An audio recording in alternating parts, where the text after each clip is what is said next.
विषमुक्त शेती करणारे तेरणीतील प्रगतशील शेतकरी अरुण देसाई सेंद्रिय शेतीतून घेतायत आरोग्यदायी उत्पादनं. विविध पिकांसह सेंद्रिय गुळाचाही समावेश. देसाईज ऑर्गॅनिक सेंद्रिय गुळ पावडरला आहे मोठी मागणी. सध्या हायब्रिडच्या या जमान्यात मनुष्याचं आयुर्मान कमी होताना दिसतंय. त्याचबरोबर कमी कालावधीत जास्त पिके घेण्याच्या नादात पिकांवर आणि विविध फळवर्गीय पिकांवर रासायनिक खतांचा आणि कीटकनाशकांचा होत असलेला भडीमार याचा परिणाम मनुष्याच्या जीवनशैलीवर होतोय. यामुळे मधुमेह, रक्तदाब, हृदयविकार, कॅन्सर अशा विविध आजारांना मनुष्य प्राणी निमंत्रण देताना दिसत आहे. हे चित्र कुठेतरी थांबलं पाहिजे असा मनात निर्धार करून गडिंग्लज तालुक्यातील तेरणी येथील प्रगतशील शेतकरी अरुण देसाई हे सेंद्रिय शेतीकडे वळले. पाठीशी इंजिनिअरिंगची चांगली पदवी असताना देखील श्री देसाई हे शेतीकडे वळले. कारण रासायनिक औषधांची फवारणी करून ग्राहकांना शेती उत्पादनं देण्याची कृती त्यांना अजिबात पटली नाही. त्यामुळे त्यांनी सेंद्रिय पद्धतीनं विषमुक्त शेती करण्याचा निर्णय घेतला. वडिलोपार्जित शेती श्री देसाई सेंद्रिय शेती करतायत. त्यांच्या सेंद्रिय उत्पादनांना देशाबरोबरच विदेशात देखील चांगली मागणी आहे. पाहूया श्री देसाई यांच्या सेंद्रिय शेतीतील आजपर्यंतची सुरू असलेली वाटचाल. गडिंग्लज तालुक्याच्या पूर्व भागातील तेरणी हे शेवटच्या टोकावरचं गाव. प्रगतशील शेतकरी अरुण देसाई यांनी या गावातूनच आपल्या सेंद्रिय शेतीची सुरुवात केली. सेंद्रिय पद्धतीची शेती करून विविध प्रयोग त्यांनी यशस्वी केलेत. सेंद्रिय शेतीद्वारे अनेक दर्जेदार कृषी उत्पादनांची निर्मिती केली आहे. द्राक्षबाग आणि इतर पिकांमध्ये मोठ्या प्रमाणात रासायनिक खतं आणि औषधांचा वापर सुरू होता. द्राक्षबागेत दररोज वेगवेगळी औषध फवारली जात होती. इतकी फवारणी केलेल्या औषधांचे अवशेष ग्राहकांना खायला द्यायचे आणि आपण घरी खायचे नाही ही कृती श्री देसाई यांच्या मनाला पटली नाही. द्राक्ष, डाळिंब, बोर ही पिकं औषध फवारणी न करता घेऊ न शकल्यानं जवळपास 7 एकरची बाग त्यांनी तोडून काढली. यापुढे विषमुक्त शेती करण्याचा त्यांनी निर्धार केला. तेरणी इथे 1994 साली सेंद्रिय शेती करण्यास सुरुवात केली. कोणतीही रासायनिक खतं आणि पीक संरक्षण, बुरशीनाशकं, कीटकनाशकं न वापरता ऊस, भुईमूग, कारली, टोमॅटो, दोडका, तोंडली आदी पिकं त्यांनी घेतली. सेंद्रिय पद्धतीने तयार केलेल्या ऊसापासून गूळ, काकवी उत्पादन सुरू केलं. या उत्पादनांची गडिंग्लज, कोल्हापूर, बेळगाव, पुणे, मुंबई, बेंगळूर, गोवा, म्हैसूर या ठिकाणी विक्री केली जात असे. इतकी वर्ष शेती करत असताना जमिनीमधील जीवाणूंचा अन्नपुरवठा सेंद्रिय पदार्थांमधून करण्याचा प्रयत्न श्री देसाई यांनी केलाय. यामध्ये प्रामुख्यानं हिरवळीच्या पिकाचे आणि पालापाचोळा जाग्यावरच कुजवण्याला प्राधान्य दिलं. शेणखत, लिंबोळी, करंजपेंट अशी सेंद्रिय अशी वनस्पतीजन्य खतं त्यांनी वापरली.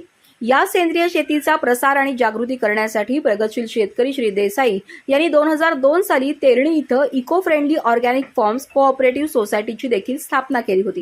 या माध्यमातून विषमुक्त शेती केली जावी हा उद्देश त्यांचा होता. 10 वर्षापाठीमागे सेंद्रिय शेतीचा प्रचार आणि प्रसार करणं तितकं सोपं नव्हतं. अशाही परिस्थितीत त्यांनी स्वतःच्या शेतीतच हा प्रयोग करून सेंद्रिय शेतीचा प्रसार केला.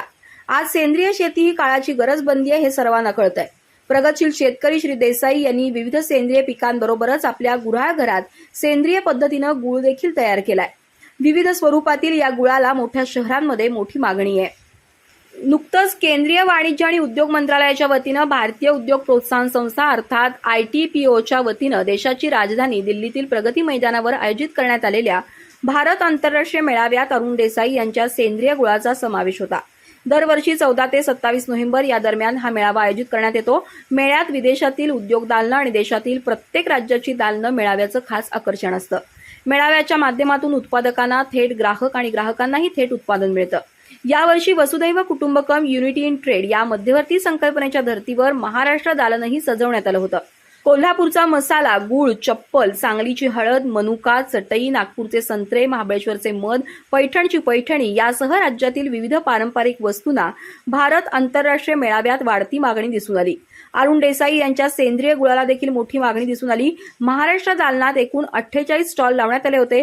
यामध्ये कोल्हापूर चप्पल, गूळ, मसाले, सांगलीची हळद, मनुका, चटई, महाबळेश्वरचा मध, नागपूरची संत्री, पैठणी पर्स, नंदुरबारचे मसाले, पापड, चटण्या, सोलापूरचे टेरी टॉवेल, धारावीची बॅग, माथेरानची चप्पल, घर सुशोभीकरणाच्या वस्तू, हँड पेंटिंग, विविध क्लस्टर आणि महिला बचत गटामार्फत उत्पादित वस्तू आदी वस्तूंचं प्रदर्शन आणि विक्रीसाठी ठेवण्यात आल्या होत्या.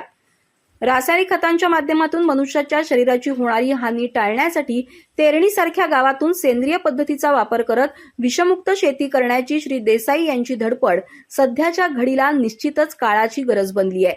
आर न्यूजसाठी संतोष नाईक, गडिंग्लज. नमस्कार, मी अरुण देसाई तेरणी तालुका गडिंग्लज जिल्हा कोल्हापूर.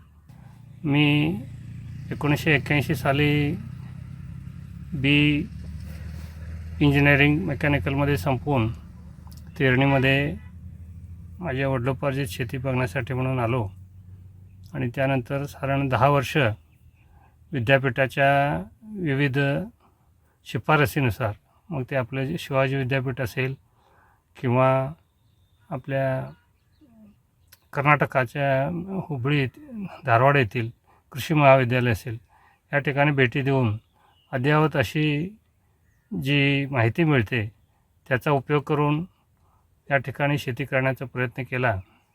10 वर्षामध्ये कोरडवाहू शेतीमध्ये विविध प्रयोग केले. मिरची, भुईमूग, सुधारित जाती आणि थोडासा पाण्याचा अभाव असल्यामुळं छोट्या क्षेत्रावर ऊसाची लागवड मी केली. आणखी त्यानंतर साधारण 87 साली किंवा 85 साली पूर्ण दुष्काळ असल्यामुळं छोटासा एक बोरवेलमधून पाणी मिळवण्याचा प्रयत्न केला आणि एक अर्धा इंच पाणी मला मिळाल्यामुळं 1 इंच भर त्यावर काय करायचं हा विषय मनात येऊन द्राक्षबाग लावायचा निर्णय घेतला. ज्यावेळेला 87-85च्या दरम्यान द्राक्षबाग 87ला मी लावली आणि 5-7 वर्ष मी द्राक्षबागाचं उत्पादन इथं सातत्यानं घ्यायचा प्रयत्न केला आणि ते घेत असताना प्रामुख्यानं पीक संरक्षणासाठी म्हणून विविध औषधं, रासायनिक आणि बुरशीनाशकं असतील, कीटकनाशकं असतील आणि जमिनीलासुद्धा आम्ही सेंद्रिय खताबरोबरच रासायनिक खताचाही वापर करत होतो. पण म्हणावं तसं यश मला त्याच्यामध्ये मिळालं नाही. तरीसुद्धा सातत्यानं 3 वर्ष एकरी 10 टनापर्यंत उत्पादन मला घेता आलं आणि ऑक्टोबरच्या आणि एप्रिलच्या अशा 2 छाटण्यामध्ये मिळून एकूण 30 फवारे होत असल्यामुळं जे आपलं फळ तयार करतो त्याच्यामध्ये विषारी द्रव्याचं अवशेष आपण लोकांना द्यायचं हे काय मला बरं वाटेना, मनाला पटलं नाही. म्हणून मग 1991ला थेरॉटिकली ठरवलं की सेंद्रिय शेती करायची आणि पूर्णपणे सेंद्रिय पद्धतीनं जमिनीला खतं जी आहेत ती रासायनिक खतं बंद करून सेंद्रिय शेती या बागेमध्ये करायला सुरुवात केली. पीक संरक्षणासाठी थोडं त्याची मदत झाली, पण तरीसुद्धा फवारणी काही थांबल्या नाहीत. शेवटी 93 साली मी द्राक्षबाग पूर्णपणे काढून टाकली. त्याच दरम्यान त्याच्या अगोदरच्या वेळेला काही क्षेत्रावर 1-2 एकर क्षेत्रावर मी बोरसुद्धा लावलेला. ती पण पीक संरक्षणासाठी रासायनिक खतं वापरायला लागणार आणि रासायनिक पीक संरक्षणाची सर्व कीटकनाशकं असतील, बुरशीनाशकं असतील, हे सगळं वापरावं लागणार म्हणून पूर्णपणे 1991ला ज्या सेंद्रिय शेती आपल्या रासायनिक शेतीवर असलेल्या बागा होत्या ते काढायचं ठरवलं. 91, 92, 93, 94 असे 4 वर्षामध्ये पूर्णपणे रासायनिककडून सगळे प्लॉट आमचे सेंद्रियकडं मी वळवले आणि त्यामध्ये काय झालं की जपानचे एक मसानोबा फुकुओका म्हणून होते, त्यांचं 1 स्टार रेव्होल्यूशन हे पूर्ण एक गाजलेलं पुस्तक होतं. त्याच्यामध्ये त्यांनी काय रेकमेंड केलं होतं की डू नथिंग फार्मिंग, म्हणजे काहीच करायचं नाही, जमिनीला निसर्गावर सोपवून द्यायचं आणि त्या पद्धतीनं पिकाची पेरणी करायची आणि पिकाची कापणी करून सर्व अवशेष तिथं सोडायचे. हा एक प्रयोग मी करायचा प्रयत्न केला, पण त्याच्यामध्ये मला म्हणावं तसं काही यश आलं नाही. म्हणून परत पुन्हा उदाहरणार्थ मी केळी लावली होती. केळीच्या प्लॉट पूर्ण डू नथिंग फार्मिंगमध्ये सोडून दिल्यामुळं पूर्णपणे ते गवतामध्ये झाकून गेले. गवताचं नियंत्रण करणं किंवा इतर जी तणं असतील ते नियंत्रण करण्यासाठी म्हणून परत भांगलणी, कोळपणी ह्या पद्धतीनं परत नैसर्गिक आपण जे पुरापार चालत आलेले ते कोळपे असतील, कापण्या असतील, ह्या सर्व करायचा प्रयत्न केला आणि 1994 पासून पूर्णपणे कुठलंही रासायनिक खतं आणि औषधं न वापरता मी पीक घेण्याचा संकल्प केला आणि त्या पद्धतीनं आम्ही पिकं घेत गेलो. सुरुवातीला भुईमूग, परत आपल्या इथं मिरची होती, काही वेळेला कापूस पण होता. ही सर्व पिकं घेत असताना 1994 पासूनच जे आपण सेंद्रिय बनवतो त्याला दर भेटणार नाही आणि त्याच्यावर काहीतरी प्रक्रिया करून व्हॅल्यू ॲडिशन करावं म्हणून छोटंसं गुऱ्हाळघराचं विचार मनात आला. आमच्या इथं पूर्वापार होते गुऱ्हाळघराचे सर्व सज्ज यंत्रणा, पण ती विकून टाकली असल्यामुळं पुन्हा नव्यानं एक सेकंड हँड गुऱ्हाळघरचं युनिट घेतलं आणि त्यापासून सुरुवात केली.